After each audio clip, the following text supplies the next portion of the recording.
Hi everybody, me, it's Roger.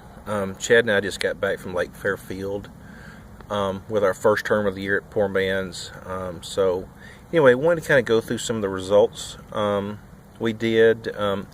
Really wasn't pleased with my execution, but I was pleased with some of the bites I got and the quality of the bites that I got. So anyway, I hadn't been on the lake in probably 6 years, so Chad and I really didn't know where to start other than go to the discharge, since it's a power plant lake where the warmest water is, and go from there. So we started off this morning. It was foggy, drizzly, a little breezy, so we started off fishing some frogs. Got a couple bites, nothing that was really great news. So I told Chad we've got to find something different and not just beat these frogfish to death and try something different. So anyway, one of the things my grandpa always taught me, and really after reading, is that the wildlife and the fish are telling you what they want. You've just got to tune in to what they're telling you. So anyway, we're fishing this one area, and I saw some coots, and I love seeing coots around, because usually that means there's some kind of grass, forage,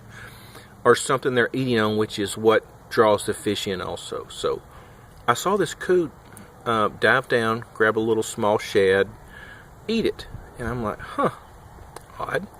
Then I saw him do it again. I'm like, well, that's more than just coincidence. This is what the primary forage is currently at this time of the year. So water temperature was like anywhere from 65 to 75, depending on how close you were at the discharge. So anyway, I decided after seeing that I would pull out a swim bait.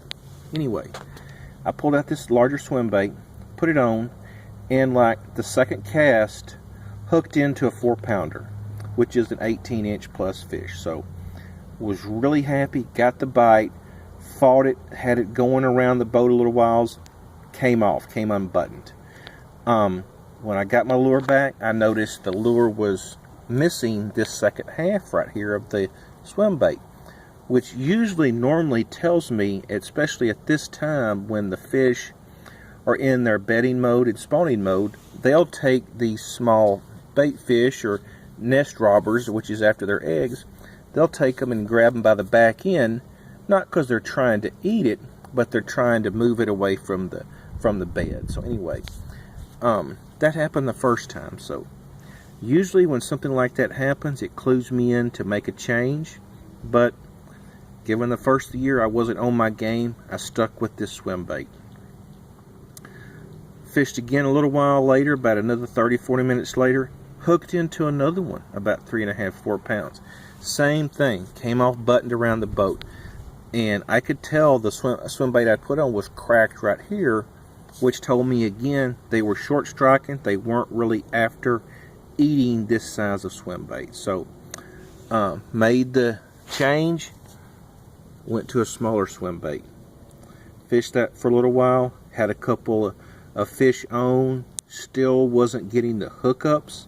So I thought, man, okay. By this time the gears had started going, and I went back to one of my old standbys, which is a white tube. Usually when the fish are in this bedding mode and they are short striking, I'll put on a tube. It's a little more compact. It's got these tentacles on the back, so if the fish tries to grab this, the tube falls down, so the fish thinks this is trying to get away, so it will reach down and take more of the tube. That way it gives you this profile of this hook in here and set the hook. And I've usually always had good luck with this right here. So anyway, put the tube on. Chad and I went back to the same area where I had hooked into the first fish and got off. And like the third flip into some brush, I set into another one. This was an even larger fish, maybe 4.5, close to 5 pounds. It was in some brush.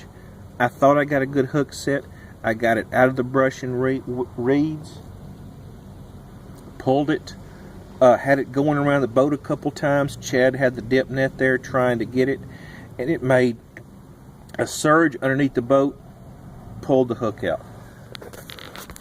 I was freaking heartbroken and frustrated at the same time. So I told Chad, let's just call it a day. We left early. We'll get home, clean up, and go to church, and kind of lick our wounds and understand what we're doing. But anyway, I'm not happy that I didn't make the changes to the conditions that I had given at the time, letting what the fish was telling me in the conditions. Instead, I kind of stuck with something, and that was the results I got.